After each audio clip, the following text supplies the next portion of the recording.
Good afternoon. Welcome to Module 7, which are weeks 13 and 14 of your semester. In Module 7, you'll be taking a look at developmentally appropriate practice across history and looking at how theories and research in the past have changed the way that we do best practice today. I'm recording on my iPad today, so although the information might look a little different to you if you're used to accessing this through a desktop computer, it should also all be the same information in the same order. So although it might look a little different, don't be alarmed. And you also may notice that you may be seeing this the editor or the instructor view, so it might look a little bit different than your view as a student. So when you look at the module overview, you'll see the standards that we'll be talking about in Module 7, as well as the learning goals and objectives. You will notice that you have some readings in the faculty media repository. The reading is pretty light this semester, this module. You'll be looking at a couple of PowerPoints and answering some questions about them in your discussion board, doing a comparison of kindergartens.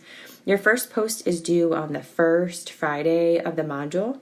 And your second and third postings, as always, are due on the second Friday of the module.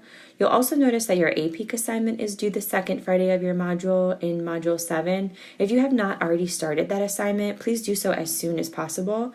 It requires a full day in the classroom as well as a lengthy write-up. So please make sure that you're looking at that assignment description and that you're aware of that assignment and its due date. You'll see in the faculty media repository that there are two PowerPoints for you to take a look at. And if there are some embedded videos in those PowerPoints that you'll want to view. Skipping assessments for just a moment, take a look at your Module 7 discussion. After you've viewed the videos about past and present kindergartens, then you'll be answering some questions about them. And talking about how some of those developmentally appropriate practices have stayed the same over the past 60 years. We want you to look at some rationale for that. Why are they staying the same? What things have changed? And to give a lot of references to guidelines and also to theorists that you might have read about in the class and in the chapters in your textbook. Please make sure that you're giving lots of rationale there. Writing a list of things that are the same and different isn't really going to help you much in the classroom, but understanding the theory behind the changes and why those guidelines of developmentally appropriate practice have had an influence on those changes is very important for you in the classroom. Going back to assignments, you'll notice that you have your APEAK observation assignment information in this tab, as well as some information about student evaluations. You will not be getting a link for student evaluations from me. However, you will be getting an email from YSU to do student evaluations on this course. Please do that.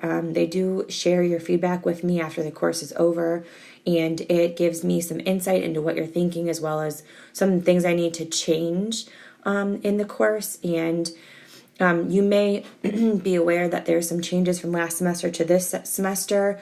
Regarding discussions and things like that. They were directly linked to some feedback that I got last semester. So that I really do take into account your feedback. Check out another video I'll be posting about specifically the assessment, APEAK observation. When you click on that tab, you'll notice that there's a video for you to view. So make sure you take a look at that. It'll walk you through the assignment and give you some insight into writing.